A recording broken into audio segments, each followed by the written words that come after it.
AP today 007 వీక్షక మహాశయులకు శుభోదయం. కేవలం రాజకీయ అంశాలే కాకుండా సామాజిక క్రీడా అంశాలను కూడా మన ఛానల్ ద్వారా మీతో షేర్ చేసుకుందాం. ప్రవచనాలు చాగంటి కోటేశ్వరరావు గారు చెప్తూ ఉంటారండి. ప్రవచనాలు చాగంటి కోటేశ్వరరావు గారే కాదు, మీరు చెప్పొచ్చు, నేను చెప్పొచ్చు. వాటిని జీవితంలో మనం సుఖప్రదమైనటువంటి జీవితాన్ని గడపడానికి అన్వయించుకోవచ్చు. ఈరోజు నేను చెప్పదలుచుకున్న ప్రవచనం ఏంటంటే, భార్య చక్కగా అన్నం కూరలు వండిందనుకోండి, వండిన వెంటనే బాగా రుచిగా ఉన్నప్పుడు లొట్టలేస్తూ తినడం మాత్రమే కాదు, చాలా బాగుంది అని ఒక్క మాట చెప్పాలి. ఆవిడని అభినందించాలి. అభినందించినప్పుడు సహజంగానే వాళ్ళకి ఒక ఆనందం అనేది కలుగుతుంది.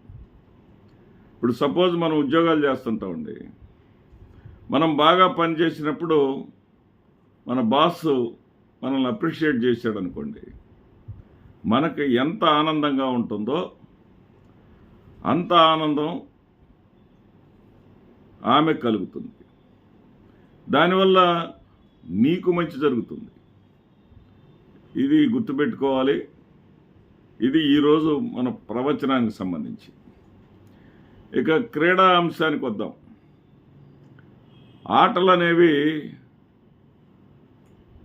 ఆటలో అవకాశాలు అనేవి వాటంతట అవే పరిగెత్తుకొని రావు. అవకాశాలు వచ్చినప్పుడు వాటిని నిలబెట్టుకోవటం, ఆ క్రీడల్లో రాణించటం, స్థానాన్ని సుస్థిరం చేసుకోవటం అనేది చాలా కీలకమైనటువంటి అంశం. ఇటీవల యువ క్రీడాకారుడు శ్రేయస్ అయ్యర్ను చూస్తే నాకు ఒక ఆలోచన కలిగింది. ఏమిటంటే, అతన్ని ఇంగ్లాండ్ టూర్ కూడా సెలెక్ట్ చేశారు. సెలెక్ట్ చేసినప్పటికీ ఆయన 11 మంది జట్టులో లేడు. స్టేడియంకే పరిమితం అయ్యాడు. అది ఇంకా మైదానానికి లేడు, మైదానంలో లేడు. కానీ అతనికి ఒక అంశం కలిసి వచ్చింది. ఏమిటంటే, అది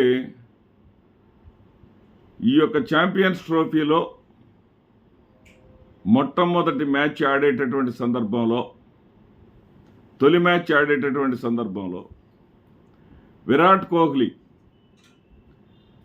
కోహ్లీ మొదటి మ్యాచ్ ఆడలేనటువంటి పరిస్థితి. మొదటి మ్యాచ్కి విరాట్ కోహ్లీ దూరంగా ఉన్న సమయంలో రోహిత్ శర్మ దగ్గర నుంచి శ్రేయస్ అయ్యర్కి ఫోన్ కాల్ వచ్చింది. శ్రేయస్ అయ్యర్కి ఫోన్ కాల్ వచ్చినప్పుడు శ్రేయస్ అయ్యర్ ఏం చేస్తున్నాడంటే, హోటల్ గదిలో పడుకొని టీవీలో సినిమా చూస్తూ ఉన్నాడు. సినిమా చూస్తున్నటువంటి సమయంలో అతనికి ఫోన్ వచ్చింది. రోహిత్ శర్మ విరాట్ కోహ్లీ స్థానంలో నిన్ను తీసుకుంటున్నాము, విరాట్ కోహ్లీ రేపటి మ్యాచ్ ఆడటం లేదు కాబట్టి ఆయన స్థానంలో నేను తీసుకుంటున్నావు, నువ్వు మ్యాచ్కి సిద్ధమవ్వు అని చెప్పడం జరిగింది. వెంటనే టీవీని ఆఫ్ చేసేసి రెస్ట్ తీసుకొని పొద్దున్నే మ్యాచ్లో పాల్గొన్నాడు. అసలు అంతకుముందు పరిస్థితి ఏంటంటే, జైస్వాల్ మరియు రోహిత్ శర్మలు ఓపెనర్లుగా దిగి గిల్ని 3వ స్థానంలో దించాలని. మరి విరాట్ కోహ్లీ ఆడకపోవడంతో మిడిల్ ఆర్డర్ని బలోపేతం చేయటం కోసం తాను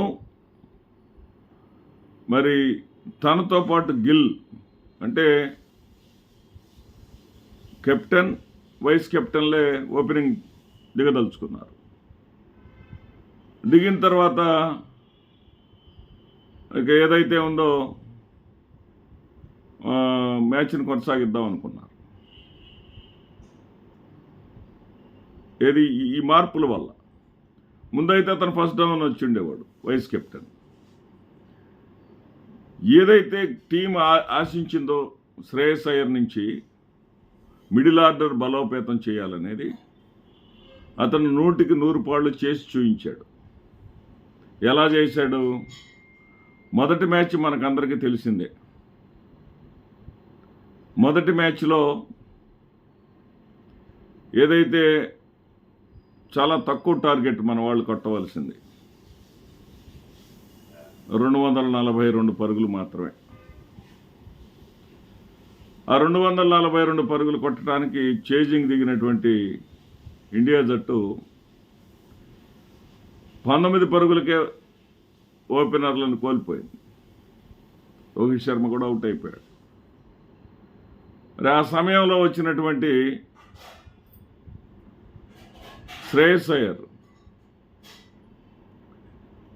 వేగంగా 59 పరుగులు చేశాడు, అర్ధ సెంచరీ చేశాడు.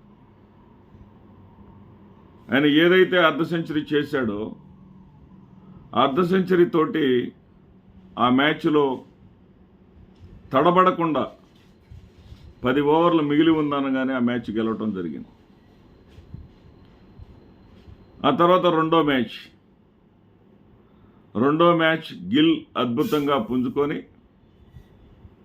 సెంచరీ చేశారు, నిజమే. కానీ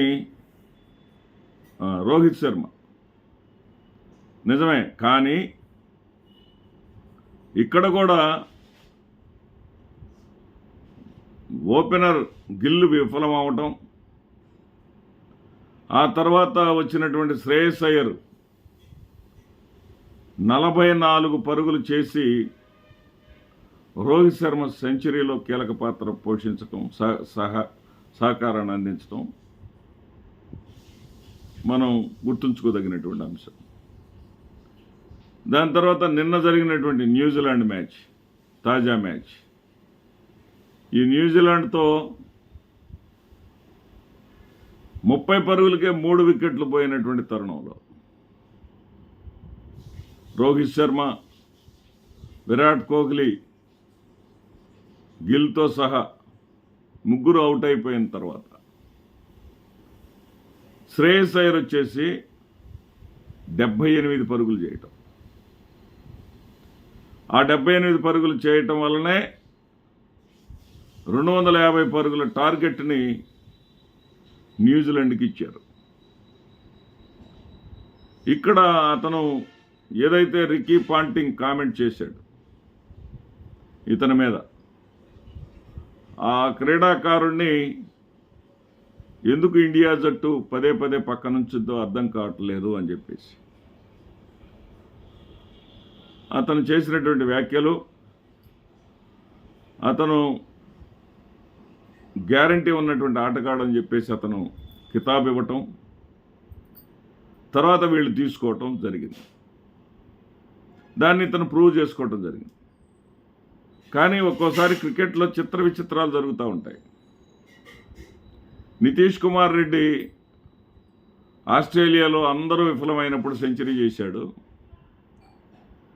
అతనిని కొనసాగించడానికి మాత్రం జట్టుకు ముందుకు రావట్లేదు. అదేవిధంగా ఈ శ్రేయస్ అయ్యర్ 2023లో అద్భుతంగా రాణించాడు. అద్భుతమైన స్ట్రైక్ రేటు, బ్రహ్మాండంగా రాణించాడు.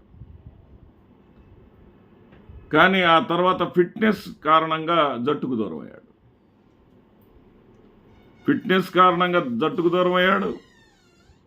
ఆ తర్వాత తడపా అవకాశాలు ఇస్తే విఫలమయ్యాడు. కానీ ఏదైతే నాకు జట్టులో 11లో నాకు అవకాశం రాదు అని సినిమా చూస్తూ ఉండగా కెప్టెన్ దగ్గర నుంచి ఫోన్ వచ్చి ఆ ఫోన్ని ఏదో తన అదృష్టంగా భావించి అవకాశాన్ని రుజువు చేసుకున్నాడే, ఇది మాత్రం క్రికెట్ చరిత్రలో అతని క్రికెట్ జీవితానికి ఒక మంచి బాట వేసింది. అతని స్థానాన్ని సుస్థిరం చేసుకోవడానికి జట్టులో ఒక మంచి అవకాశాన్ని అతను కల్పించింది. అతను దాన్ని నిలబెట్టుకున్నాడని మనం చెప్పగలం. ఇది ఈరోజు అంశం. నమస్తే.